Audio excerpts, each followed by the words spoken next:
On the bank behind me here, just sitting on the bottom of a tree, I'm seeing something very encouraging.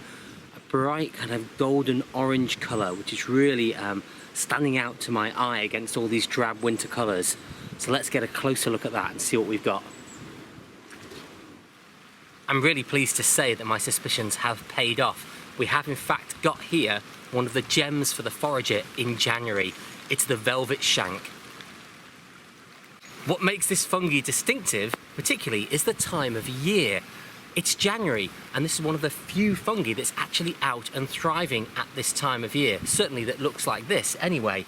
And also, it's a very hardy fungi, so it can even survive being completely frozen solid. But of course, what caught my eye was the colour, that warm gold orange that you get from the top of the caps and on the stems as well. You're going to find the Velvet Shank growing on dead and dying trees. This one is an elm tree, and we have a lot of dying elm in this woodland here. And elm is the tree that it's particularly associated with, but you do find it on other broadleaf trees as well. Have a look at the form of the mushroom. It's dense, clustered in tiers, as if a pile of pancakes have been stacked on top of each other. It's also worth knowing that this is a very common fungi, so you're quite likely to find it at this time of year. Let's take a closer look at the mushroom itself. And as we said, it's got that bright orange golden top to it. But what you'll notice is the colour gets deeper as you get into the centre of the cap. It darkens off. Also, on the underside, we have gills, not pores. And those gills are a creamy yellow colour. When you look at the stem of the mushroom, it starts off at the top where it joins the cap, the same colour as the rest of the fungi, but it darkens off to a deep brown as it gets to the foot of the stem.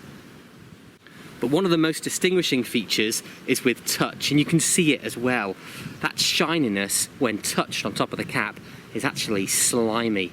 And I'm told that in wet weather, that slime can be even more prevalent.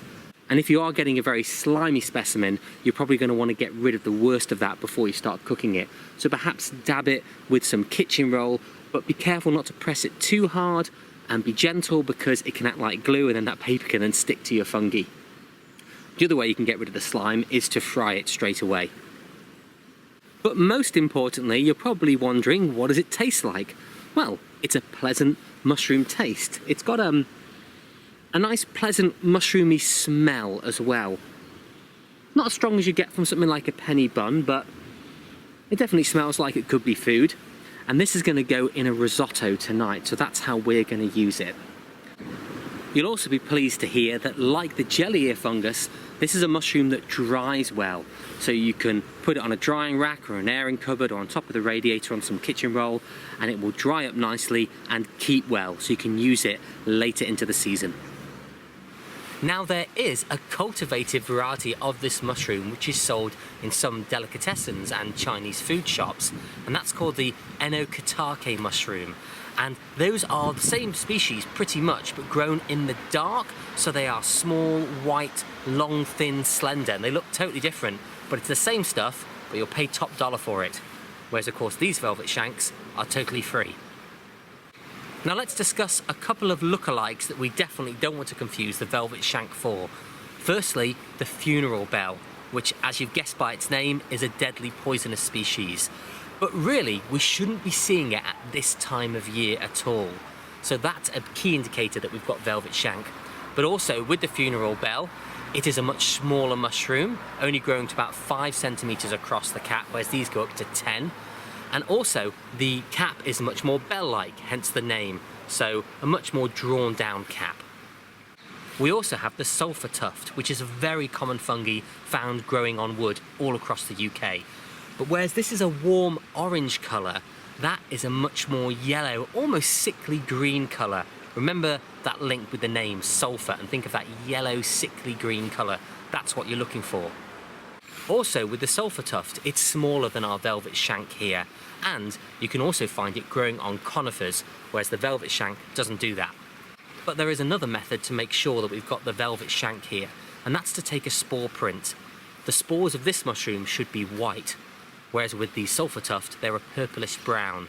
And I'm going to take my samples in the basket, but before I do any cooking, I'll be taking a spore print just to double check I've got exactly what I think I'm looking at. Also with the sulphur tuft, we really shouldn't be seeing it at this time of year. Maybe in milder winters, but I've not seen any myself this January. As always, when foraging mushrooms, if in doubt, leave it out. I'm really glad we found this. It's an excellent find in January. Probably one of the best things we're going to find this time of year. So I'm going to gather a good amount of it because I know there's more growing out here in the woodland.